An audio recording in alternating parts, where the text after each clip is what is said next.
Kami dari kumpulan 7 untuk subjek Kembara Alam CSR 2021 akan menayangkan video mengenai kemahiran aktiviti air. Berikut merupakan antara aktiviti-aktiviti air.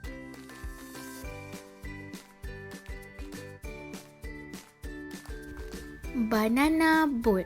Banana boat merupakan perahu yang berbentuk pisang yang boleh dinaiki daripada 3 orang hingga 10 orang dan ditarik oleh perahu bermesin.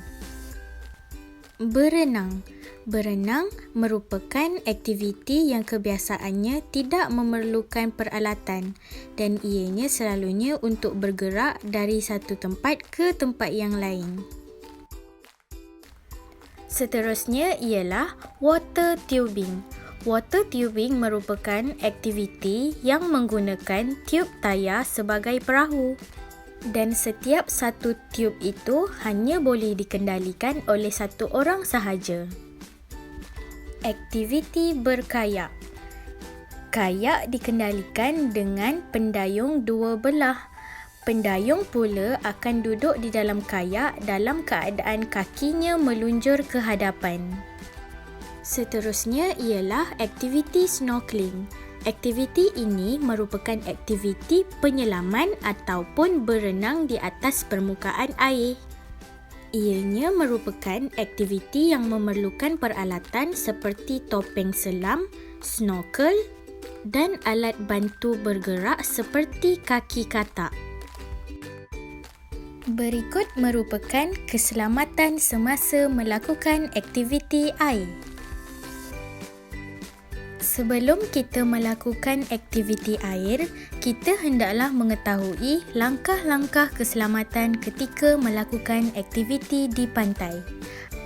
Antaranya ialah patuhi amaran bendera merah, sentiasa awasi pergerakan anak-anak, elakkan berada di pantai semasa ombak besar, lakukan aktiviti secara berpasangan atau berkumpulan. Beri nasihat dan peringatan awal tentang keselamatan kepada anak-anak. Sentiasa peka kepada perubahan cuaca dan persekitaran. Apakah perkara yang perlu dielakkan ketika berada di pantai? Yang pertama, berada di dalam air terlalu lama atau ketika penat. Yang kedua, melanggar peraturan atau tanda amaran seperti bendera keselamatan. Melakukan aktiviti air di kawasan yang tidak diketahui keadaannya. Yang keempat, melakukan aktiviti air ketika tidak sihat dan seorang diri. Yang kelima, berenang ketika terlalu kenyang atau terlalu lapar. Yang keenam, melakukan aktiviti ketika air surut secara mendadak iaitu tsunami. Yang ketujuh, cuba selamatkan mangsa lemas tetapi tiada pengetahuan dan kemahiran menyelamat di air. Yang kelapan, menggunakan peralatan keselamatan yang telah usang atau rosak.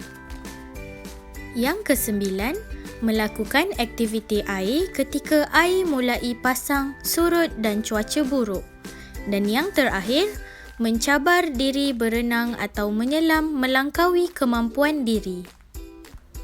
Kita juga perlu mengetahui kepentingan memakai jaket keselamatan. Antaranya ialah dapat mengapungkan diri di air dalam jangka masa yang lama sementara menunggu bantuan tiba. Seterusnya, mudah dikesan kerana dilengkapi dengan wisil, warna yang terang dan lampu untuk menarik perhatian. Seterusnya, kadar kehilangan nyawa di laut dapat dikurangkan dengan memakai jaket keselamatan. Dengan memakai jaket keselamatan, pengguna juga akan berasa yakin semasa melakukan aktiviti di air. Sekian sahaja video daripada kumpulan kami. Terima kasih.